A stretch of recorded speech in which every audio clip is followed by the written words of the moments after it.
Hey guys, welcome back to my YouTube channel. तो मैं आज आपके लिए लेके आई हूँ yeast two hybrid system topic के ऊपर वीडियो, जो कि प्रोटीन प्रोटीन इंटरेक्शन का एक एग्जांपल है।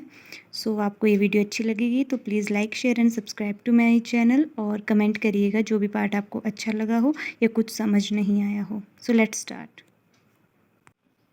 ईस्ट टू हाइब्रिड सिस्टम क्या है? ईस्ट टू हाइब्रिड सिस्टम को हमने प्रोटीन प्रोटीन इंटरेक्शन को दर्शाने के लिए एज अ एग्जांपल लिया गया है।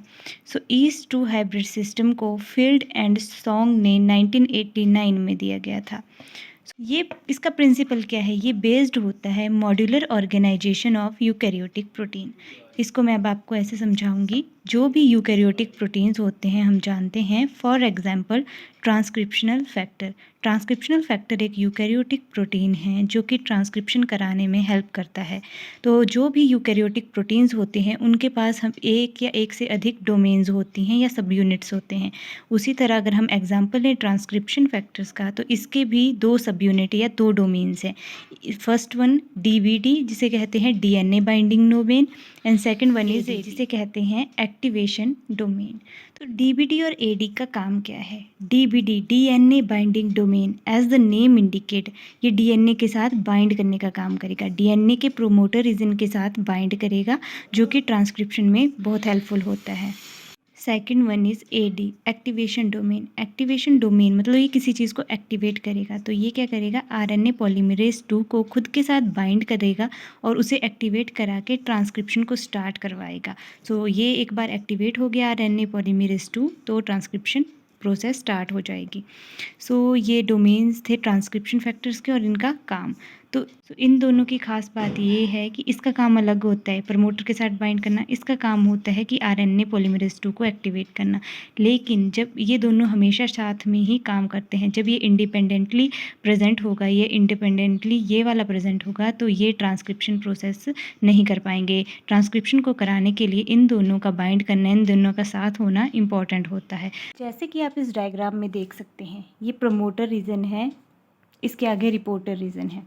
प्रमोटर रीजन में सबसे पहले डीएनए बाइंडिंग डोमेन है, वो सबसे पहले आके इसके साथ जुड़ जाती है, इसका काम यही होता है। उसके बाद आती है एक्टिवेशन डोमेन, जो कि इसके साथ जुड़ के डीएनए पॉलीमरेज 2 को बुलाती है ताकि वो आगे चल के ट्रांसक्रिप्शन कर सके। सो ये है डायग्राम के थ्रू इन दोनों डोमेन्स का काम। ये दोनों हमेशा साथ में मिलके ही काम करती हैं। अगर इंडिपेंडेंटली वर्क करेंगी तो ये ट्रांसक्रिप्शन नहीं करवा पाएंगी, जो मैंने आपको पहले भी बता दिया है। तो अब हम पढ़ेंगे कि ईस्ट टू हाइब्रिड सिस्टम में क्या रोल है इन चीज़ों का। तो अगर हम एग्जांपल लेते हैं एक्स और वाई दो प्रोटीन हैं। हम प्रोटीन प्रोटीन इंटरेक्शन का एग्जांपल पढ़ रहे हैं east two hybrid system.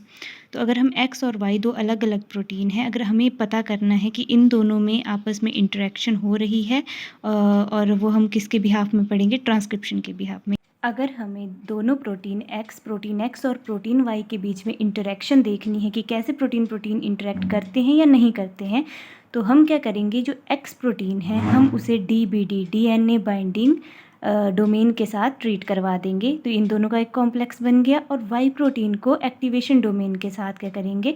Bind करवा देंगे। और हमें पता है कि डीबीडी और एडी साथ में मिलके ही काम करते हैं।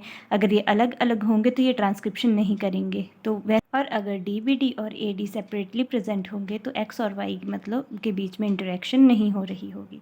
तो हमने क्या किया? जो इसका कॉम्प्लेक्स है एक्स और डीबीडी का, उसमें हमने एक प्लाज्मिड में क्या कर दिया? इनकॉर्पोरेट कर दिया। और दूसरा जो एडी और वाई प्रोटीन का कॉम्प्लेक्स है, उसको हमने सेपरेट प्लाज्मिड में इनकॉर्पोरेट कर दिया। अब ये दो प्लाज्मिड हो गए, जिसमें ये जीन है और इसमें ये प्रोटीन है, सॉरी। तो अब हम इन दोनों प्लाज्मिड को हमने क्या किया? ईस्ट सेल के अंदर फ्यूज़ करवा दिया। एक और बात, जो ये फर्स्ट वाला प्लाज्मिड है इसे बेट प्लाज्मिड कहते हैं और सेकंड वाले को प्रे प्लाज्मिड कहते हैं।